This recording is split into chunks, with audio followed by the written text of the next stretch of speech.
ጤና ይስጥልን ተከብራችሁ የህብር ሬዲዮ ቤተሰቦችና አድማጮች ዕለቱን ዜናዎችን እናሰማችኋለን። ዜናውን እናሰማችሁን ያብተማ ስፋና ታምሩ ገለን ባለንበት ሰዓት አቆጣጠር የዛሬ ግንቦት 30 ቀን 2018 ዓ.ም ዜናዎችን ከማሰማታችን በፊት አርዕስተ ዜናውን እናስቀድማለን።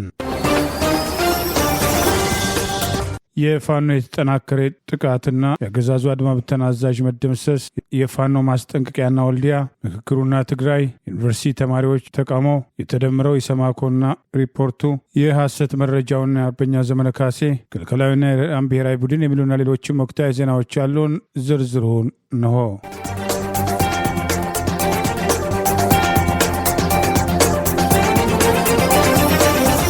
በደብረ ማርቆስ ያገዛዙ ስልጣን አስጠባቂ ባንዳ አድማ ብተና አዛዥ በቴዎድሮስ ዕዝ 206ኛ ኮር 14ኛ ክፍለ ጦር በጅበላ ሙተራ ሻለቃ መደምሰሱ በአገዛዙ ባለስልጣናት ላይ ከፍተኛ ድንጋጤ መፍጠሩ ተገልጿል። አጃቢዎቹ በከፍተኛ ደረጃ ቆስለዋል። በአማራ ሕዝብ ላይ ጦርነት ያወጀ አብይ አህመድ አገዛዝ ስልጣን አስጠባቂ በመሆን በተለይም በደብረ ማርቆስና አካባቢው ለአገዛዙ ያለውን ታማኝነት ለመግለጽ ጦርነት በተከፈተበት አማራ ሕዝብ ላይ ከፍተኛ ግፍ ሲፈጽም የነበረ ያገዛዙ ስልጣን አስጠባቂ 36ኛ ሻለቃ አድማ ብተና አዛዥ ሻለቃ በሪሁን ውዱ ከና አጃቢዎቹ በአማራ ፋኖ ብሔራዊ ንቅናቄ ምዕራብ አማራ ቀጠና ቴዎድሮስ ዕዝ 206ኛ ኮር 14ኛ ክፍለ ጦር በጅበላ ሙተራ ሻለቃ በተሰነዘረበት የተጠና የደፈጣ ጥቃት መደምሰሱ ተገለጸ። አጃቢዎቹ በከፍተኛ ደረጃ ቆስለዋል። ይኸው በህዝብ ላይ የተከፈተውን ጦርነት የጠላት መሳሪያ ሆኖ በግንባር ቀደምትነት በአካባቢው ከአገዛዙ ስልጣን አስጠባቂ ጦር ጋር ሲመራ የነበረ ህዝቡን ሲያስጨፈጭፍ የነበረ ባንዳ አራት አጃቢዎቹን አስከትሎ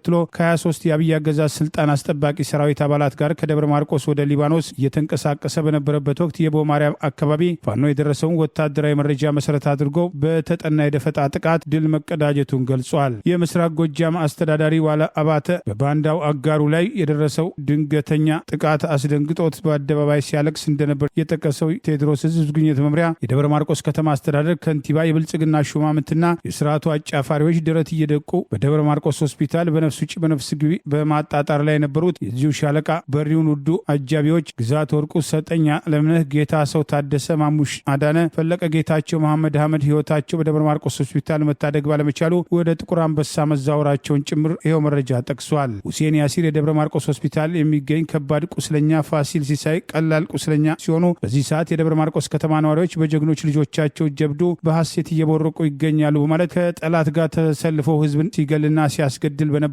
ባንዳ ላይ የተወሰደው እርምጃ የተሳካ እንደነበር የአማራ ፋኖ ብሔራዊ ንቅናቄ ቴዎድሮስ ዕዝ 206ኛ ኮር ህዝብ ግኝት ዛሬ ግንቦት 30 ቀን 2018 ባወጣው በዚሁ መረጃ ገልጿል። ይህ በእንዲህ እንዳለ ጸረ አማራውና አገር አፍራሽ የብልጽግና አገዛዝ በወለጋ ምድር ንጹሐን ላይ ያነጣጠረ ጥቃት ከፍቶ አንዲት እናትን በአሰቃቂ ሁኔታ ሲገድል በርካታ ንጹሐኖችን ማቅሰሉን አፋብን ወለጋ ቢዛሞ አንሻ ሰይድ ዕዝ ህዝብ ግኝት ባወጣው መረጃ ገልጿል። አማራ ፋኖ ብሔራዊ ንቅናቄ ወለጋ ቢዛሞ አንሻ ሰይድ ዕዝ አርበኞች ክንድ መቋቋም ያልቻለው አገዛዝ በምስራቅ ወለጋ ዞን ጊዳ አያና ወረዳ አንድ ወዴ ዲቾ ቀበሌ ልዩ ቦታው አሊ አካባቢ ንጹሐን ላይ ያነጣጠረ ጥቃት ከፍቶ የሰው ህይወት በመቅጠፍና ሀብት ንብረት በማውደም ጸረ ህዝባዊነቱና አሸባሪነቱን በጋድ አሳይቷል ሲል ይኸው መረጃ ጠቅሷል። ዛሬ ግንቦት 30 ቀን 2018 አመሻሽ ሲሆን በአካባቢው ምንም አይነት የታጠቀ ኃይል በሌለበት ንጹሐንን ብቻ ኢላማ ያደረገ የዲሽቃ ተኩስ በመክፈት የአንዲት እናት ህይወትን በግፍ ቀጥፏል ያለው መረጃ በጥቃቱ ሌሎች በርካታ ሰላማዊ ሰዎችም ለአካል ጉዳት መዳረጋቸውን ሀብት ንብረታቸው መውደሙን ጠቅሷል። አገዛዙ ንጹሐን ላይ ያነጣጠረ ጥቃት በመፈጸም ቀሪው ህዝብ ሀብት ንብረቱ ወድሞበት ተፈናቅሎ እንዲሸሽ በማድረግ በአማራ ህዝብ ላይ የሚፈጽመው የዘር ጭፍጨፋ ተባብሶ ቀጥሏል ሲል የጠቀሰው መረጃ ብሶት የወለደ ወለጋ ቢዛሞ አንሻ ሰይድ ዕዝ ሰራዊት ይህንን ጸረ አማራና ሀገር አውዳሚ አገዛዝ ለአንዴና ለመጨረሻ ጊዜ ደምስሶ ፍትህ ርትዕ ለማስፈን የሚያደርገውን ተጋድሎ አጠናክሮ እንደሚቀጥል አፋብን ወለጋ ቢዛሞ አንሻ ሰይድ ዕዝ ህዝብ ግኝት መምሪያ ኃላፊ አርበኛ ዳዊት አማረ ዛሬ ግንቦት 30 ቀን 2018 ባወጣው በዚሁ መረጃ ገልጿል። የአፍሪካ ህብረት በወቅታዊ የትግራይ ክልል ጉዳይ ከአውስትራሊያናም ከታላቋም ብሪታንያ ተወካዮች ጋር መምከሩን አስታወቀ። የህብረቱ የፖለቲካ ጉዳዮች የሰላምና ደህንነት ዲፓርትመንት በማህበራዊ ትስስር ገጹ ባጋራው መረጃም በትግራይ ክልል ስላለው አጠቃላይ ቅኝት ህብረቱና አግባብነት ያላቸው ባለድርሻ አካላት ምን ማድረግ እንዳለባቸውና ቁልፍ ክንውኖች ዙሪያ መምከሩን አስታውቋል። ውይይቱም ከተመለከታቸው ጉዳዮች መካከል በተለይ የቀድሞ የህወሓት ታጣቂዎችን ትጥቅ ማስፈታት፣ ወደ ማህበረሰቡ በሰላም እንዲቀላቀሉ በተደረገው ሂደትና ተግዳሮቶች ዙሪያም በትግራይ ክልል ስላለው የሰብአዊ ችግሮች የአፍሪካ ህብረት ልዩ ልዑክም የቀድሞው የናይጄሪያው ፕሬዚዳንት ኦሉሴጉን ኦባሳንጆ የመሩት የፕሪቶሪያው ሰላም ስምምነት በምን ሁኔታ ላይ እንደሚገኝ መመልከቱን ገልጿል። የአፍሪካ ህብረትም ከአውስትራሊያና ከእንግሊዝ ልዑካኖች ጋር ውይይትም ያካሄደው በሰሜን ኢትዮጵያም ላለፉትም 2 ዓመታት ሲካሄድ የነበረው ደም አፋሳሽ ጦርነት በክብ ጠረጴዛ ዙሪያ እንዲሰክን ያደረገው የዛሬ 4 ዓመት በደቡብ አፍሪካ ፕሪቶሪያ ከተማ በፌዴራል መንግስቱና በህወሓት ባለስልጣናት መካከል የተፈረመው የሰላም ስምምነት ተሸርሽሮ ከአጣብቂኝ ውስጥ ከዚያም አልፎ ፈርሷል በሚባል ደረጃ ላይ መድረሱ ሌላ ዙር ጦርነት ሊከሰት ይችላል የሚል ስጋት ባንዣበበት ወቅት መሆኑን ተስተውሏል። የጠቅላይ ሚኒስትሩ ወይም ምክትል ጠቅላይ ሚኒስትሩ የሰኔ 2 ቀን 2018 ዓ.ም የወልዲያን ጉዞ ታሳቢ ማድረግ ምኒልክ ዕዝ ጠንከር ያለ ማስጠንቀቂያ ወጣ። የአማራ ፋኖ ብሔራዊ ንቅናቄ ወሎ ቤት አማራ ምኒልክ ዕዝ ዛሬ ግንቦት 30 ቀን 2018 ይፋ ባደረገው ማስጠንቀቂያ በአማራ ህዝብ ላይ ዘር ማጥፋት እየፈጸመ ያለው የብልጽግና አገዛዝ ነውሩን ለመሸፈንና በዋናነት የአዲስ አበባን የህዝብ አሰፋፈር ወይም ዲሞግራፊ ለመቀየር እየተጠቀመበት ያለውን የኮሪደር ልማት ሌሎች አካባቢዎችም ላይ ለማስመሰል እየሰራ ያለ መሆኑን በማስታወስ በዚህ የኮሪደር ልማት ለመመረቅ በሚል ሽፋን አብይ አህመድ ወይም ምክትሉ ተመስገን ጥሩነህ ሰኔ 2 ቀን 2018 በወልዲያ ከተማ እንደሚመጡ ለማረጋገጥ መቻሉና በዚህ ዝግጅት ላይ የሚሳተፉ ሁሉ ከወዲሁ አስጠንቅቋል። ማክሰኞ ሰኔ 2 ቀን 2018 ወልዲያ ከተማ ሊካሄድ ለታሰበው አማራ ላይ እየተፈጸመ ያለውን ዘር ማጥፋት ትኩረት መንፈጊያ የብልጽግና ዝግጅት ላይ የሃይማኖት አባቶች፣ የሀገር ሽማግሌዎች፣ ታዋቂ ግለሰቦችና እንዲሁም አንዳንድ ቲክቶከሮች ልትገኙ ጥሪ እንደተደረገላችሁ መርሃ ግብሩ የሰሜን ወሎ ዞንና የወልዲያ ከተማ አስተዳደር የውስጥ አርበኞች አድርሰውን ለማወቅ ችለናል በማለት በዚህ ዝግጅት ላይ መሳተፍ ከጠላት ተለይቶ የማይለይ እርምጃ መሆኑን በመጥቀስ ጥብቅ ማስጠንቀቂያ አውጥተዋል። ምኒልክ ዕዝ ባወጣው በዚሁ ማስጠንቀቂያ የአማራ ህዝብ ላይ ዘር ማጥፋት እየተፈጸመ ባለበት በዚህ ጊዜ እንዲሁም ሰሞኑን ኦሮሚያ የአርሲ ኦርቶዶክሳውያን በግፍ በታረዱበትና በተጨፈጨፉበት አሁንም ታቦት ተሸክመው ስደት ላይ ባሉበት ነባራዊ ሁኔታ የሰሜን ወሎ ሀገረ ስብከትና የወልዲያ ከተማ አስተዳደር ቤተ ክህነት የሃይማኖት አባቶች ምዕመናንን ገዳይ አሰማርቶ እያስጨፈጨፈና እየጨፈጨፈ ያለው የአገዛዙ ድግስ ላይ ባለመገኘት አባታዊ ግዴታችሁን ልትወጡ ስንል ጥብቅ መልእክት እናስተላልፋለን ሲል ምኒልክ ዕዝ በዚሁ መግለጫ አስጠንቅቋል። ከዚህ ውጭ ግን ዓለማዊ ህይወት ላይ ያሉ አርቲስቶች ሳይቀሩ አርሲ ላይ በግፍ ለታረዱና ለተጨፈጨፈ ወገኖቻቸው ቅድሚያ በመስጠት የአዲስ አበባው የብልጽግና የሙዚቃ ድግስ ላይ ባልተገኙበት ሁኔታ መሀል ወልዲያ ከተማ በህዝባችሁ መካከል ሆናችሁ ይህንን የማታደርጉና ቀላል የሚባለው መስዋዕትነት የማትከፍሉ ከሆነ የሃይማኖት ልጆቻችሁን በግፍ እያረዱና እየጨፈጨፉ ካሉት የብልጽግና ሹማምንቶች ለይተን እንደማናያችሁ ልናሳውቃችሁ እንወዳለን በማለት በዚሁ መግለጫ አስጠንቅቋል። ቲክቶከሮችና ታዋቂ ግለሰቦች የተባሉትን ጨምሮ በዚሁ መግለጫ ያስጠነቀቀው ምኒልክ ዕዝ ለወልዲያ ከተማና አካባቢው ማህበረሰብ በዕለተ ማክሰኞ በገበያ ቀናችሁ የሚወጣውን ህዝብ ለድግሳቸው ለመጠቀም ሲባል ገዳያችን ብልጽግና ባዘጋጀው የሀገሩ ሰላም ነው ልማት ነው የሚል ህዝብ ማታለያና ማጭበርበሪያ ዝግጅት ላይ እንዳትገኙ ስንል መልእክታችን እናስተላልፋለን በማለት ለህዝቡ ጥሪ ያቀረበው ይህ መግለጫ ይህንን ተላልፎ በተገኘ ማንኛውም አካል ላይ ግን ገዳይና አስገዳይ ከሆነው አገዛዝ ለይተን እንደማናየው በተናጠልም ይሁን በቡድን የምንወስደው እርምጃ ኃላፊነት የማንወስድ መሆኑን ከወዲሁ ጥብቅ መልእክታችን እናስተላልፋለን በማለት የአማራ ፋኖ ብሔራዊ ንቅናቄ ወሎ ቤት አማራ ምኒልክ ዕዝ ዛሬ ግንቦት 30 ቀን 2018 ማክሰኞ ጠቅላይ ሚኒስትር አብይ አህመድ፣ ምክትል ጠቅላይ ሚኒስትሩ ተመስገን ጥሩነህ ይገኙበታል በተባለው ዝግጅት ላይ በአጃቢነት ለሚገኙ ባወጣው ጥብቅ ማስጠንቀቂያ ገልጿል።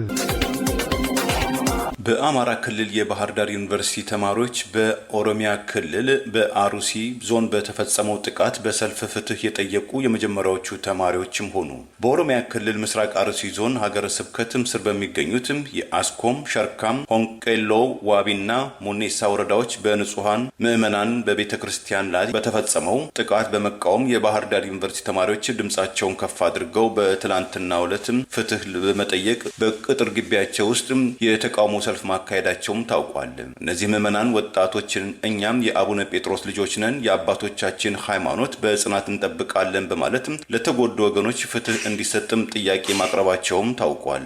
ባለፈው እሁድና ሰኞ በተከታታይ ቀናት በደረሰው ጥቃትም 12 ኦርቶዶክሳውያን መገደላቸውን ከ100 ዓመት በላይ እድሜ ያስቆጠረው የጠልታም ቅዱስ ገብርኤል ቤተክርስቲያን ሙሉ በሙሉ መውደሙ፣ ከ80 በላይ ቤቶች መቃጠላቸው፣ ከ280 በላይ አባወራዎች መሰደዳቸው፣ ሀብት ንብረታቸው መዘረፉ ያሳዘናቸው የኢትዮጵያ ኦርቶዶክስ ተዋሕዶ ቤተክርስቲያን ፓትርያርክ ብፁዕ አቡነ ማቲያስ ይህ የእልቂት አዙሪት መቼና እንዴት ነው የሚቋጨው የሚል አንገብጋቢና አስቸኳይ ጥያቄ ማቅረባቸው ይታወሳል። ከጥቃቱ ጋርም ስሙ በስፋት የተጠቀሰው የኦሮሞ ነጻነትም ሰራዊትና የገዢው የብልጽግና ፓርቲ ባለስልጣናትም በጉዳዩ ዙሪያ መወነጃጀላቸውም ተስተውሏል።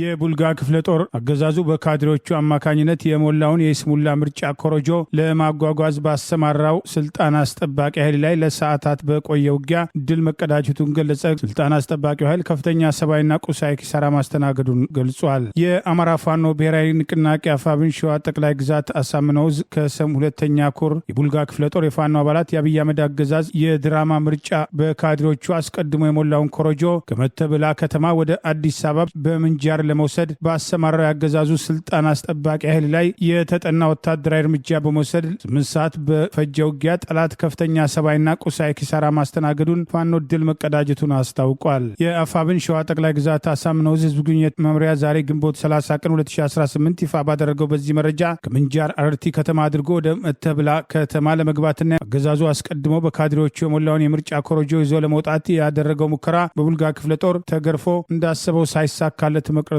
ገልጿል። ውጊያው ከጠዋቱ 2 ሰዓት የተጀመረ ሲሆን የወገን ኃይል ከፍተኛ ተጋድሎ አድርጎ እስከ ቀኑ 10 ሰዓት ድረስ ከፍተኛ የሆነ ትንቅንቅ የተደረገበት ሲሆን ልዩ ቦታው ከአክሪሚት እስከ ተሬ በሚባል አካባቢ ውጊያው ሲካሄድ መዋሉን ገልጿል። በዚህ አውደ ውጊያ የጠላት ኃይል ከፍተኛ የሆነ ሰብአዊና ቁሳዊ ኪሳራ ማስተናገዱን የጠቀሰው መረጃ ጠላት በደረሰበት መብረቃዊ ምት መደናገጥ ውስጥ የገባ ሲሆን የምርጫ ኮረጆን ወደ ምንጃር ይዞ መውጣት እንደማይችል በፋኖ ብርቱ ክንድ ቦታው በደፈጣና በምሽግ መያዙን የተረዳው ጠላት መንገድ በመቀየር በመታራ በኩል በሚያስወጣው መንገድ ይዞ ለመውጣት መገደዱን ገልጿል። በዚህም ግንባር ከአባት አርበኞች ጥምር ጦር ጋር ቀላል የማይባል ጥቃት የተሰነዘረበት ያገዛዙ ስልጣን አስጠባቂ ኃይል ሽንፈቱን አምኖ አቅጣጫ ቀይሮ ለመፈርጠጥ መገደዱን የከሰም ክፍለ ጦር ህዝብ ግንኙነት አፋብን ሸዋ ጠቅላይ ግዛት አሳምነው ዕዝ ዛሬ ግንቦት 30 ቀን 2018 ባወጣው ተጨማሪ መረጃ ገልጿል። ይህ በእንዲህ እንዳለ ፋኖ ከውጊያ ጎን ለጎን እየሰጣቸው ያሉ ወታደራዊ ስልጠናዎች ተጠናክረው ለወራት ያሰለጠናቸው ፋኖ አባላትን 204ኛው አስቻለው ደሴ ኮር ዛሬ ግንቦት 30 ቀን 2018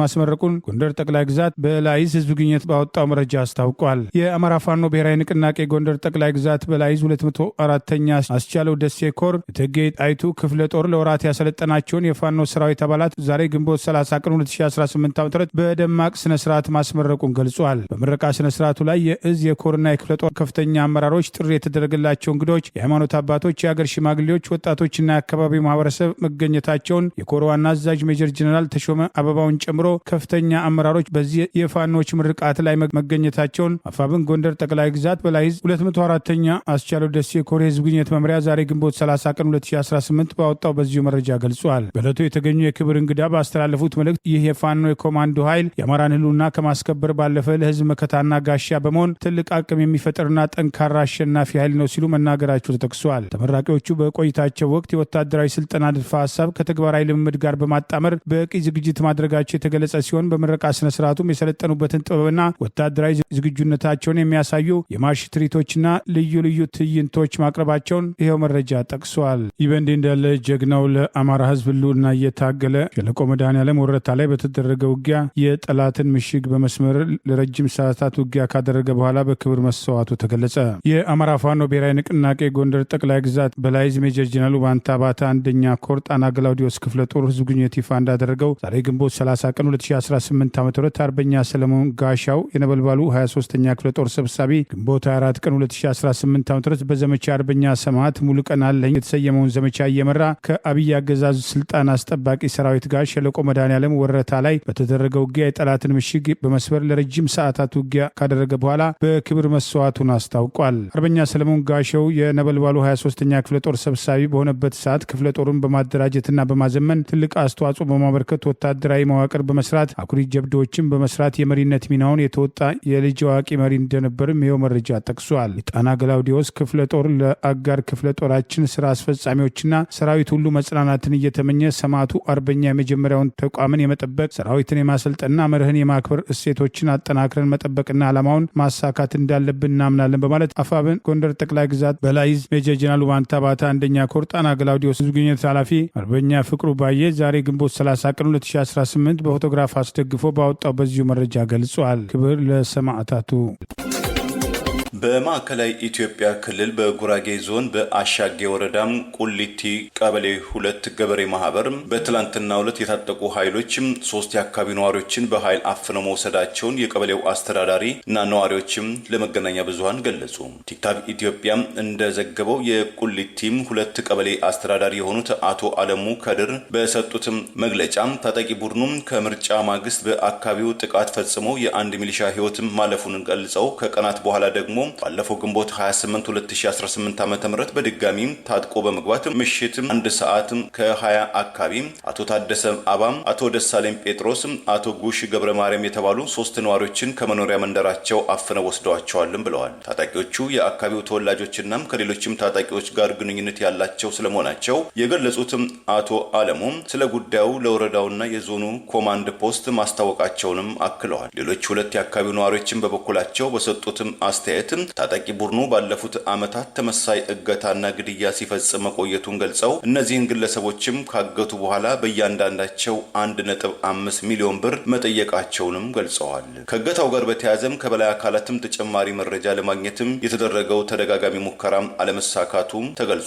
በኢትዮጵያ ውስጥም ከቅርብ ጊዜያት ወዲህ ለገንዘብ ሲባል ዜጎችን በማፈን ከአቅማቸው በላይ የሆነ ገንዘብ በመጠየቅም ቢቻል ከነገንዘባቸው ካልሆነም ደግሞ ህይወታቸውን እስከ መንጠቅ ድረስ የሚደርስም እርምጃ እየተወሰደ መምጣቱ የብዙዎች ስጋት መሆኑን በተደጋጋሚ መዘገባችን ይታወሳል። የጠቅላይ ሚኒስትር አብይ አህመድ አገዛዝ ጉዳይ አስፈጻሚ በመሆን የሰብአዊ መብት ታጋይ ሳይሆን የካድሬ ስራ እየሰራ ነው የተባለው የኢትዮጵያ ሰብአዊ መብት ኮሚሽን በአሩሲ የተፈጸመውን ጭፍጨፋ ለማድበስበስ ያወጣው ሪፖርት ቅሬታ አስነስቷል። የአርሲ ሀገረ ስብከት 13 ምዕመናን ተገድለዋል ያለበትን ወደ ጎን በማድረግ 2 የክርስትና እምነት ተከታዮች እንዲሁም 1 የእስልምና እምነት ተከታይ በአጠቃላይ 3 ሰላማዊ ሰዎች ተገድለዋል በማለት የኦሮሚያ ክልል ግድያው ብሔርና ሃይማኖትን ያተኮረ አይደለም በማለት ያወጣውን የሐሰት መግለጫ ለማስተባበል የወጣ ነው የሚል ወቀሳ አስከትሏል። የኢትዮጵያ ሰብአዊ መብት ኮሚሽን የሚባለውና ከመንግስት ተቋማት አንዱ የሆነው ህዝብና ሀገርም ማገልገል ያለበት ይህ ተቋም ከጊዜ ወደ ጊዜ የሚያወጣቸው ሪፖርቶች አጠያቂ መሆናቸው ያገዛዙን የጨረባ ምርጫ አስታኮ ያወጣው መረጃ ባስወቀሰው ማግስት በቀድሞ ኢህአዴግ ከፍተኛ ባለስልጣን ብርሃኑ አዴሎ የሚመራው ይኸው ኮሚሽን የአሩሲ ጭፍጨፋ አስታኮ የአሩሲ ሀገረ ስብከት 13 ምዕመናን መገደላቸውን፣ በመቶ የሚቆጠሩ ቤቶች መቃጠላቸውን፣ 101 ዓመት ዕድሜ ያለው ቤተክርስቲያን መቃጠሉን ያወጣውን ሪፖርት ለማድበስበስ ዛሬ 2 የክርስትና እምነት ተከታዮች እንዲሁም 1 የእስልምና እምነት ተከታይ በአጠቃላይ 3 ሰላማዊ ሰዎች ተገድለዋል ሲል ኮሚሽኑ በዚህ ሪፖርት ይፋ አድርጓል። ዛሬ ግንቦት 30 ቀን 2018 የኢትዮጵያ ሰብአዊ መብት ኮሚሽን ኢሰማኮ ያገዛዙ ጉዳይ አስፈጻሚ በመሆኑ ወቀሳ እየቀረበበት ያለው የኢትዮጵያ ሰብአዊ መብቶች ኮሚሽን ኢሰማኮ በኦሮሚያ ክልል አርሲ ዞን አስኮ ወረዳ ግንቦት 23 ቀንና ግንቦት 24 ቀን 2018 የተፈጸመውን ጥቃት በተመለከተ አከናወንኩት ባለው የክትትልና የምርመራ መረጃ መግለጫ አውጥተዋል። የኢትዮጵያ ኦርቶዶክስ ተዋሕዶ ቤተክርስቲያን የአርሲና ሶማሌ ክልል ጅጅጋ ሀገረ ስብከት ሊቀ ጳጳስ ብፁዕ አቡነ ኤልያስ በምስራቅ አርሲ 13 ኦርቶዶክሳውያን መገደላቸውን፣ ከ280 በላይ የምዕመናን ቤት መቃጠሉን፣ የ101 ዓመት ቤተክርስቲያን መቃጠሉን ማሳወቃቸው የሚታወስ ሲሆን የአገዛዙ ጉዳይ አስፈጻሚ ሆነው ኢሰማኮ ከዓይን እማኞች ከተጎጂዎችና ከመንግስት አካላት አሰባሰብኩት ባለው መረጃ በጥቃቱ የመንግስት ጸጥታ ኃይል አባላትና ሰላማዊ ሰዎች ተገድለዋል፣ ነዋሪዎች ተፈናቅለዋል፣ የንብረት ውድመትና ቃጠሎ መድረሱን አረጋግጠናል በማለት የሩሲያ ሀገረ ስብከት ካወጣው መረጃ በላይ ከ37 በላይ ኦርቶዶክሳውያን በግፍ የተጨፈጨፉበትን 268 የሚሆን የነዋሪዎች የኦርቶዶክሳውያን ቤት የተቃጠለበት 101 ዓመት ዕድሜ ያለው ቤተክርስቲያን ተቃጥሎ ሌላ ቤተክርስቲያን ላይ ጥቃት ተሰንዝሮ ዘረፋ የተፈጸመ ቢሆንም ኮሚሽኑ ከቤተክርስቲያኑ መውደም በተጨማሪ የመስጊድ አጥር ተቃጥሏል በማለት ጉዳቱ ኦርቶዶክስ ላይ ያነጣጠረ ጥቃት ብቻ መሆኑን ለማድበስበስ መሞከሩ ወቀሳ አስከትሎበታል። የጠለቃ ቅዱስ ገብርኤል ቤተክርስቲያን መቃጠሉን በአደባባይ መረጋገጡን ተከትሎ ይህንኑ የደገመው ኮሚሽኑ የቢዮ ቡጥሌ ሼህ ሙስጠፋ መስጂድ አጥር ላይ ጉዳት ደርሷል በማለት በአካባቢው ቃጠሎ ተከስቷል፣ በጤና ጣቢያ በመኖሪያ ቤቶችና የንግድ መደብሮች ላይ ዘረፋ ተፈጽሟል፣ ምን ያህል መኖሪያ ቤቶች እንደተቃጠሉ አላውቅም፣ ከ2650 በላይ የሚገመቱ የአካባቢ ነዋሪዎች ተፈናቅለዋል በማለት ኢሰማኮ በዚሁ መግለጫው ጠቅሷል። በአሩሲ እየተፈጸመ ያለው ጥቃት በጥቂት አክራሪ ውሃብያ ተከታዮች በመንግስት መዋቅር ጭምር የተደገፈ በመሆኑ ይህም ከዚህ ዓለም በሞት የተለዩት ሀጂ ሙፍቲ ኢድሪስን ከስልጣን በማባረር መጅሊሱን የተቆጣጠረው አካል በቅርብ የሚያውቀው የጠቅላይ ሚኒስትሩ አገዛዝ ባዋቀራቸው ህገወጥ ቡድኖች አማካኝነት ድጋፍ የሚሰጠው የአክራሪ እንቅስቃሴ ከኢትዮጵያ አልፎ ለአካባቢው ሀገራት ጭምር አደገኛ መሆኑን በተለይም ከአዲስ አበባ በቅርብ ርቀት በሚገኝ አሩሲ ላይ እንዲህ አይነት ጥቃት እየተፈጸመ በአዲስ አበባና በሌሎችም የሀገሪቱ አካባቢዎች የክርስትና እምነት ተከታዮችና ከሌላው ክርስቲያን ጋር በሰላም መኖር የሚፈልገው የሙስሊም ማህበረሰብ የወንጌል እምነት ተከታዮች ጭምር ለጉዳዩ ትኩረት ሊሰጡና ዓለም አቀፍ ገለልተኛ አጣሪ ቡድን አሩሲ ላይ የተፈጸመ ያለውን የእስልምና አክራሪዎች ከመንግስት መዋቅር ጋር በተቀናጀ መንገድ የሚፈጽሙት ጥቃት ትኩረት ሊያገኝ እንደሚገባ ጥሪ የቀረበ ሲሆን ኢሰማኮ እንደሌሎቹ የአገዛዙ ተቋማት ሁሉ በህዝብ ሞት ላይ የሐሰት ሪፖርትና ፖለቲካዊ ትርፍ ለማግኘት እየተንቀሳቀሰ ነው የሚሉ ወቀሳዎች ተከትለው ቀርበዋል። ከዚህ ቀደም መጅሊሱን የተቆጣጠረው ኃይል ለእስልምናም ሆነ ለሌላው እምነት አደገኛ አዝማሚያ ያለው መሆኑን አንድ የሃይማኖት አባት በአደባባይ የሰጡት ትምህርት የአሩሲውን ጥቃት ተከትሎ በማህበራዊ ሚዲያ በስፋት እየተዘዋወረ ይገኛል። ዋብያ ለሚባለው ማስተላልፈው መልእክት አጭር ነው። ዛሬ ይዘው የተነሳው አጀንዳ ላንተም አይጠቅምህም፣ ለልጆችህም አይጠቅምህም፣ ለሀገርም አይጠቅምም። ስለዚህ ከዑለማ ጎን ተሰልፈ ዑለማ የሚሰራውን ዑለማ የሚያስተምረውን ተቀብለ የአላህ ባሪያ ለመሆን ወደ አላህ ተመለስ የሚል ጥሪ ማስተላለፍ እወዳለሁኝ። ነገር ግን አልመለስም ካልክ ተራራ ጋር ነውና የምትተላተመው። ወላሂ ላዚም ይቺ ጁንድ ለን ትግለበ ኢላ የውሚል ቂያማ። ይሄ ሰራዊት ወይም ደግሞ ይሄ ስብስብ ይሄ መሻይኽ የሌይል መሻይኽ ነው፣ የተሐጅር መሻይኽ ነው፣ የዚክር መሻይኽ ነው፣ አይሸነፍም። ስለዚህ መሸነፍ ስለማይቀር ተውበት አድርገህ በእነሱ ስር ልትተዳደር ይገባሃል። መንግስት የመንግስት ሰዎች ልብ ብላችሁ ልትታው ይገባቸዋል። መንግስት እድሉን ሰጥቶናል። ነገር ግን መንግስት ህገወጥ መሐመድ ጠይብ ህገወጥ ከሆነ እኔ ሊጠይቀኝ ይገባል። ህገወጡ ማን ነው ብሎ ሊፈትሽ ይገባዋል። እኛ ይህን የምንለው ሚስቶቻችንን ቀምተውን አይደለም፣ ቤታችንን ቀምተውን አይደለም፣ ግን ለኛ ስለማይበጁ ነው።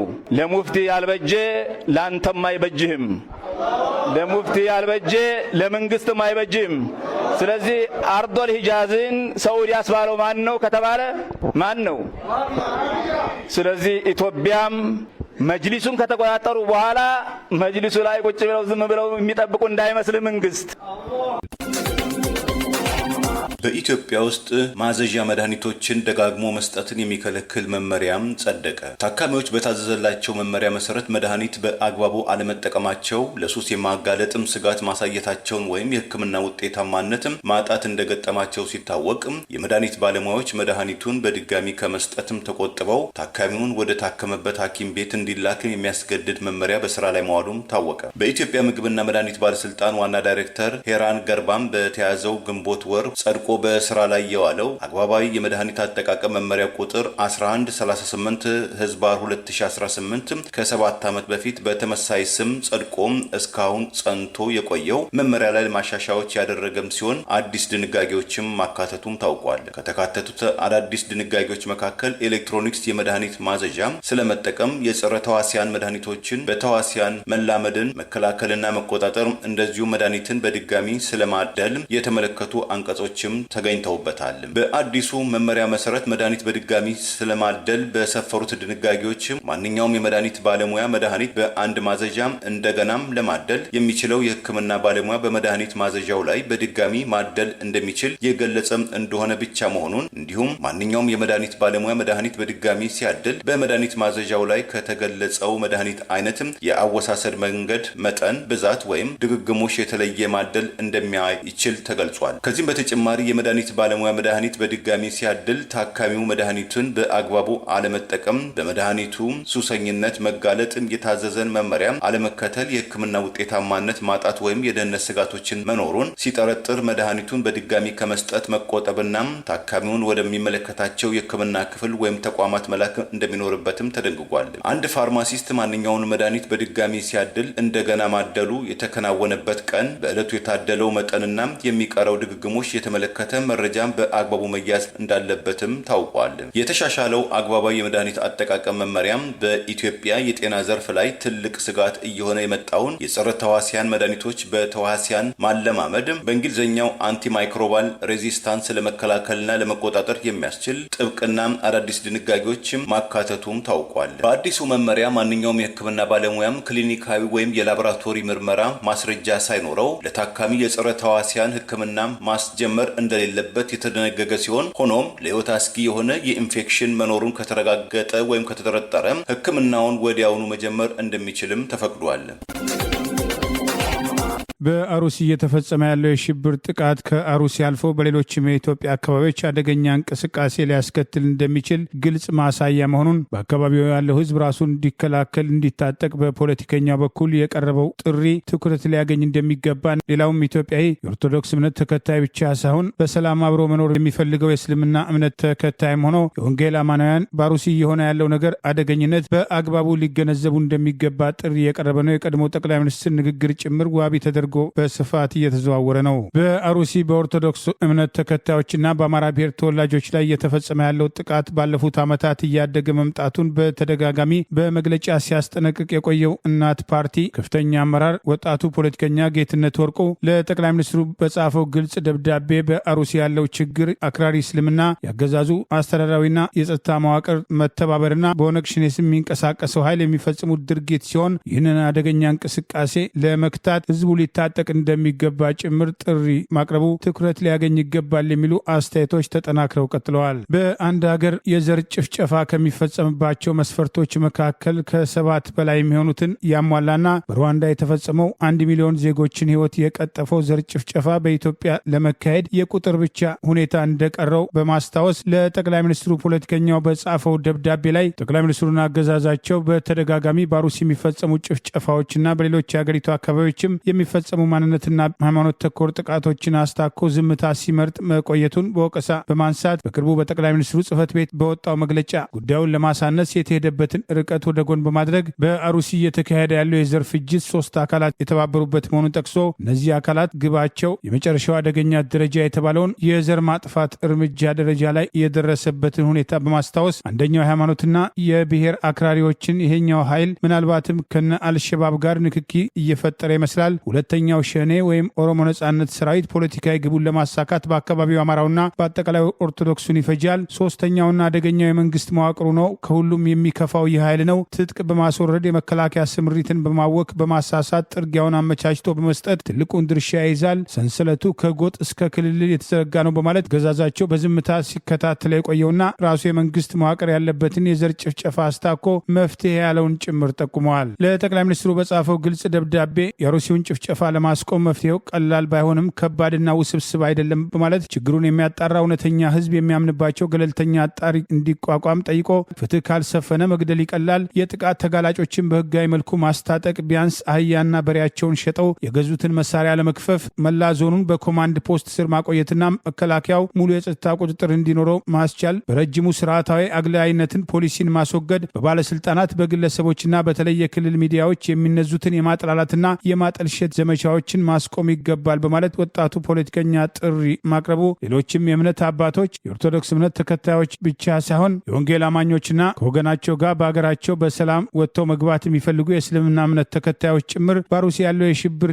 ድርጊት አደገኝነትን በአግባቡ ሊረዱ ይገባል የሚሉ ጥሪዎች ተጠናክረው ቀጥለዋል። በእንዲህ እንዳለ ከዚህ ቀደም በአሩሲና በባሌ ከአልቃይዳ ጋር ግንኙነት ያላቸው ተመሳሳይ አመለካከት የሚያራምዱ ግለሰቦች መኖራቸውን ከዓመታት በፊት በአገሪቱ ላለው ብሔር ተኮር አገዛዝ ግንባር ቀደም ሚና ያላቸው በመሆኑ ዛሬም ድረስ ወቀሳ የሚቀርባቸው የቀድሞ ጠቅላይ ሚኒስትር መለስ ዜናዊ በአሩሲና ባሌ ያለውን የሽብር ድርጊት አደገኝነት በተመለከተ ከዚህ ቀደም በፓርላማ የሰጡት አስተያየት ሰሞኑን በስፋት የአሩሲውን ጭፍጨፋ ተከትሎ በማህበራዊ ሚዲያ በዋቢነት እየተዘዋወረ ይገኛል።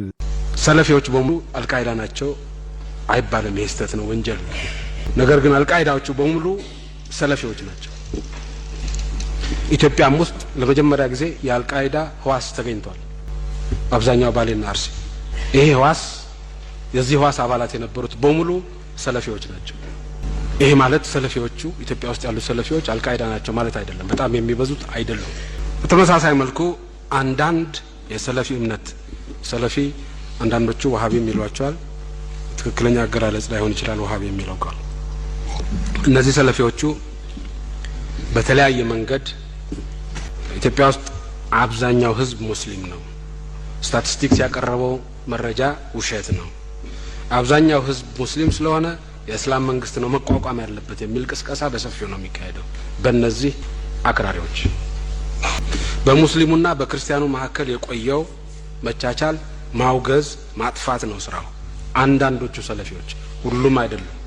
አንዳንዶቹ የአሜሪካና የአፍሪካ ከፍተኛ የንግድ ተወካዮች በመጪው ሐምሌ በሞሪሸስ ሊያደርጉት የነበረው የትብብር ጉባኤ በኢቦላ ስጋት ምክንያት መሰረዙ ታወቀ። ቀደም ሲል በተያዘለት ፕሮግራም ከመጪው ሐምሌ ወይም ከፈረንጆቹ ጁላይ 26 እስከ 29 2026 በአፍሪካ አህጉር ሞሪሸስ ውስጥ ሊካሄድ የነበረው የአፍሪካ መሪዎችና የአሜሪካ ከፍተኛ ባለስልጣናትም ታዋቂ የንግድ ማህበረሰብ ተወካዮች በአጠቃላይ ከ2500 በላይ ተሳታፊዎችን የሚያሳትፈው የንግድ ተኮር ጉባኤ በገዳዩ ኢቦላ ቫይረስ ስጋት ምክንያት አዘጋጆቹም ከዓለም አቀፍና ብሔራዊ ጤና ባለስልጣናት በተሰጠ ባሉት መመሪያ መሰረዙን ገልጸዋል። እንደ አዘጋጆቹ ገለጻ አነስተኛዋ አገር ሞሪሸስ ካላት የቆዳ ስፋት ኢቦላን ለመመከት ካላት ውስን አቅም የተነሳ ትልቁን ጉባኤ በዚህ ወቅት ማስተናገድ የማይቻል ነው ተብሏል።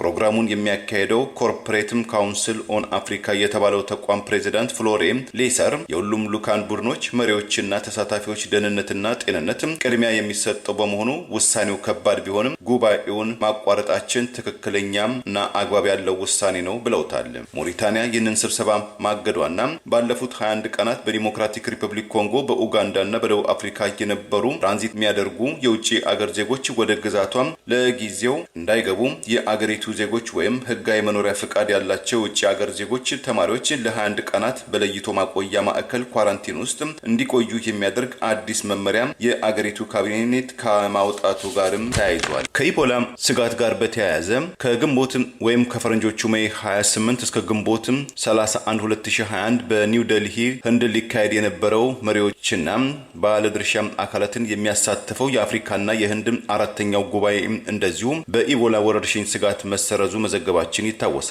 ባለፈው ግንቦት ወር መጀመሪያ ላይ በዲሞክራቲክ ሪፐብሊክ ኮንጎ የተከሰተው በኡጋንዳ ውስጥ መታየቱ የተገለጸው የኢቦላ ወረርሽኝ በአሁኑ ወቅት ከ220 በላይ ሰዎችን ህይወት ሲያጠፋ 471 ተጠርጣሪዎችም የተገኙበት ሲሆን አሜሪካንን ጨምሮ በርካታ አገራት በውጪ አገር ዜጎች ላይ ልዩ የቪዛ እገዳ መመሪያ ለማውጣት መገደዳቸውም ተመልክቷል። የአገዛዙ ደጋፊዎች ፋኖን ለማጥላላት በአርቲፊሻል ኢንተለጀንስ ኤአይ የተደገፈ የቪዲዮ መረጃ ያሰራጩ ሲሆን ፋኖ እጅ ሰጥተዋል ያላቸው ፋኖችና የፋኖ አመራር የተባለው በውሸት የተፈጠሩ መሆኑን ኢትዮጵያን ቼክ አረጋገጠ። በረቀቅ የአርቲፊሻል ኢንተለጀንስ ኤአይ ቅንብር ተሰርቶ በማህበራዊ ሚዲያ ላይ የተጋራ የሚገኘው ቪዲዮ ማንነትን በተመለከተ ኢትዮጵያን ቼክ ባደረገው ማጣራት አንድ የፋኖ አባል ለመንግስት እጅ እንደሰጠ የሚጠቁም ጽሁፍና የቪዲዮ መረጃ በማህበራዊ ትስስር ገጾች ሲሰራጭ የቆየ ሲሆን ይህ የተሰራጨ የጽሁፍ መረጃ የዘመነ ካሴ አብሮ አደግና የዘመነ ካሴ ቀኝ እጅ ቴዎድሮስ የደሜ የሚመራውን ታጣቂ አሰልፎ ወደ ሰላም መጥቷል የሚለው ፍጹም ሐሰት መሆኑን አጋልጧል። በቪዲዮ ላይ የሚታየው ግለሰብ እኔና ጓደኞቼ ከመንግስት ጋር በመስማማት እጃችን የሰጠን ሲሆን ከሻዕቢያ ተላላኪው ዘመነ ካሴ ጋር የነበረን ግንኙነት በዚህ አብቅቷል ሲል በግልጽ የተናገረው በአርቲፊሻል ኢንተለጀንስ የተፈጠረ መሆኑን ኢትዮጵያን ቼክ ባደረገው ጥልቅ ማጣራት አረጋግጧል። ይህንን የጽሁፍና የቪዲዮ መረጃ በስፋት ካጋሩ የማህበራዊ ትስስር ገጾች መካከል የፍቅር መንገድ፣ ዲጂታል ኢትዮጵያ የሚባሉ የማህበራዊ ገጾች ጭምር በዋናነት እንደሚገኙ ያጋለጠው ኢትዮጵያን ቼክ ቪዲዮውን በተለይ በአንደኛው ማህበራዊ ገጽ ከ140 በላይ የሚሆኑ ሰዎች ወደ ሌሎች ያጋሩት ጭምር መሆኑን በዚህ ወቅት ገልጿል። ይህንን ጉዳይ ተከትሎ ኢትዮጵያን ቼክ መረጃውን ለማረጋገጥ ባደረገው ጥልቅ ምርመራ ቪዲዮ ፈጽሞ እውነተኛ እንዳልሆነ ማረጋገጡን ጠቅሷል። ኢትዮጵያን ቼክ የጉግል ምርት የሆነውን ሊንስ አይዲ ዲቴክት የተባለውን ዘመናዊ ቴክኖሎጂ መተግበሪያ በመጠቀም በቪዲዮ ላይ ባደረገው ማጣራት የተሰራጨው ምስል ትክክለኛ ሰውን እንደማያሳይ የደረሰበት ሲሆን በዚሁ ምርመራ ውጤት መሰረት በቪዲዮ ውስጥ የሚታየው ምስልም ሆነ የሚሰማው ድምጽ በሰው ሰራሽ አስተውሎት ወይም አርቲፊሻል ኢንተለጀንስ በኤአይ ቴክኖሎጂ አማካኝነት ሙሉ በሙሉ የተቀነባበረ የፈጠራ ውጤት መሆኑን አረጋግጧል። በቪዲዮ ላይ የሚታየው የከንፈር እንቅስቃሴ፣ የፊት ገጽታና የድምጽ ቅንብር አንድን ትክክለኛ ሰው አስመስሎ በኮምፒውተር ፕሮግራም የተሰራ እንጂ በጋዲው ዓለም የተፈጠረ ክስተት የሚያንጸባርቅ አለመሆኑንም ጠቅሷል። ከቅርብ ጊዜ ወዲህ በሰው ሰራሽ አስተውሎት የሚፈበረኩ መሰል የዲፕ ፌክ ቪዲዮዎች ከጊዜ ወደ ጊዜ እጅግ በጣም እየተበራከቱና በርካታ ሰዎችን ለተሳሳተ መረጃ እያጋለጡ መሆኑን ኢትዮጵያን ቼክ ባወጣው በዚሁ መረጃ ገልጿል።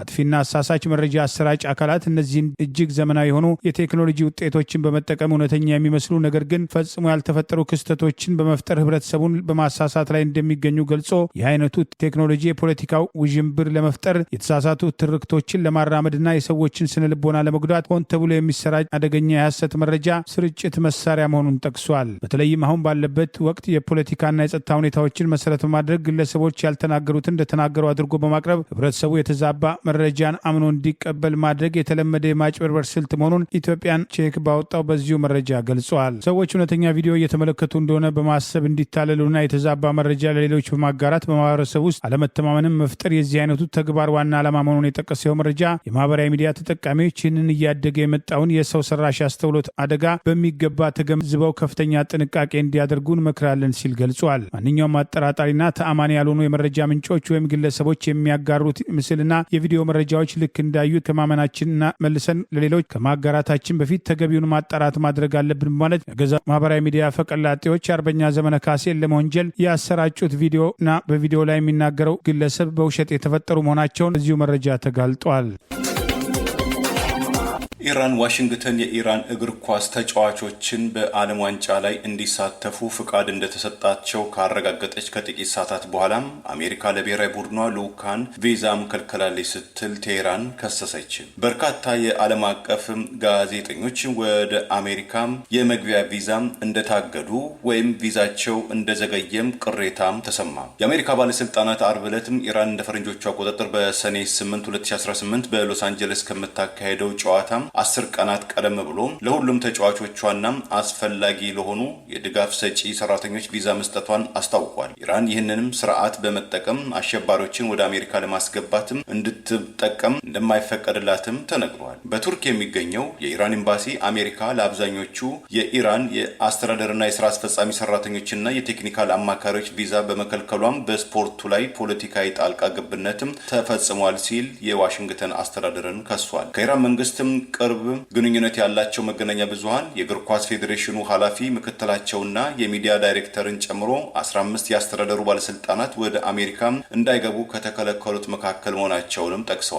በትላንትናው ዕለት በቱርክ ከሚገኘው የልምምድ ቤታቸው ተነስተው ለውድድሩ መቀመጫቸው ወደ ሆነው ሜክሲኮ ጉዞ የጀመሩ ሲሆን ቡድኑ ዛሬ ማለዳ ሜክሲኮ ይደርሳልም ተብሎ ይጠበቃል። በቪዛቸው መሰረት ቡድኑ ጨዋታው በሚካሄድበት በተመሳሳይ ቀን ወደ አሜሪካም ገብቶ መውጣት እንዳለበት የኢራን አምባሳደር በትላንትናው ዕለትም ተናግረዋል። የአሜሪካ መግለጫ ለመሸፋፈን የሚሞከር ሲል ገልጾ አሁን በኢራን ብሔራዊ እግር ኳስ ቡድን ላይ ሆነ ተብሎ የሚደረግ አድሎ የተሞላበት አያያዝ ወደ ከፍተኛ ደረጃም አሸጋግሮታል ሲል ክፉኛም ኮንኗል። በተያያዘ ዜና የዓለም እግር ኳስን ለመዘገብ እውቅና የተሰጣቸው አፍሪካውያን፣ ኢራንያንና የሌሎችም አገር ጋዜጠኞች ወደ አሜሪካ የሚጓዙ መካከል የተወሰኑት የመግቢያ ቪዛ መከልከላቸው ወይም የቪዛ ሂደታቸው መዘግየቱ እንዳሳሰበው ዓለም አቀፉ የስፖርት ማህበር በእንግሊዝኛው ምህጻረ ቃል AIPSም አስታወቀ።